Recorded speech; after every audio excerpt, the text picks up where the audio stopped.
No niin, terve taas. Mä oon nyt täällä metsässä ja kuvaan puuta tai puita. Terve.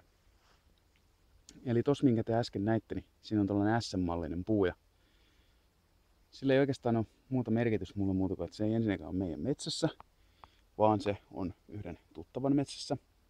Mutta me ollaan minun isäni kanssa, joka on ollut metsuri koko ikänsä nykyään eläkkeellä, niin mä oon hänen kanssaan ollut metsätöitä tekemässä koko pienen ikäni ja opetellut niitäkin hommia hänen opastuksellaan. Ja tää metsä on sellainen, mä muistan hyvin, kun tätä harvennettiin, eli tehtiin harvennusta tähän metsään. Niin tässä on, tää on aika pieni ala, siitä on 5,5 vuotta aikaa, se oli 2011 tammikuussa. Ja mä muistan, kun nähtiin tuo puu, SM-mallinen puu tossa. Ja isä puhui mulle sellaisen vanhan tarinan, jonka hän on kuullut joltain metsähoitajalta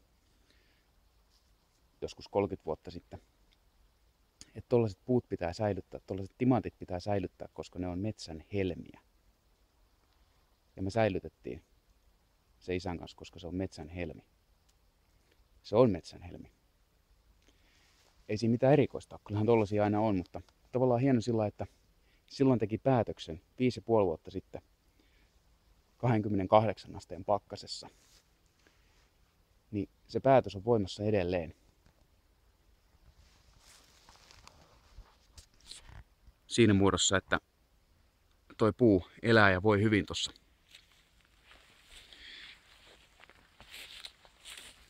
Et semmoista tänään. Lyhkäsempää vlogautusta. Niin, ja hei.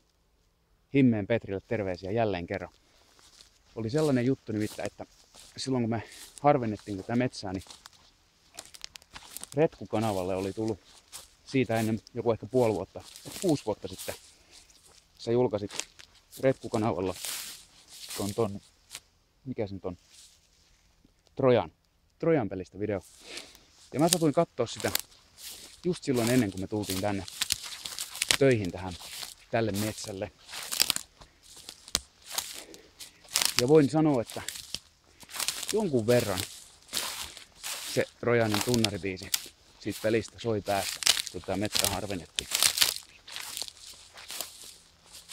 Kultaisia muistoja. Pikkujuttuja, mutta kuitenkin. Siinä vielä vähän eri suunnasta. Mutta ei mitään, kun mä jatkan lenkkiä ja käyn vähän kylässä yksillä tutuilla ja sit mä käyn kummipoikaa morjistaa ja mä oon kävellä liikkeellä. Ja sit takaisin kotiin pötköttää oikein helvetin kyytiä. Jees, ei mitään, kun palataan astiakkeillekin.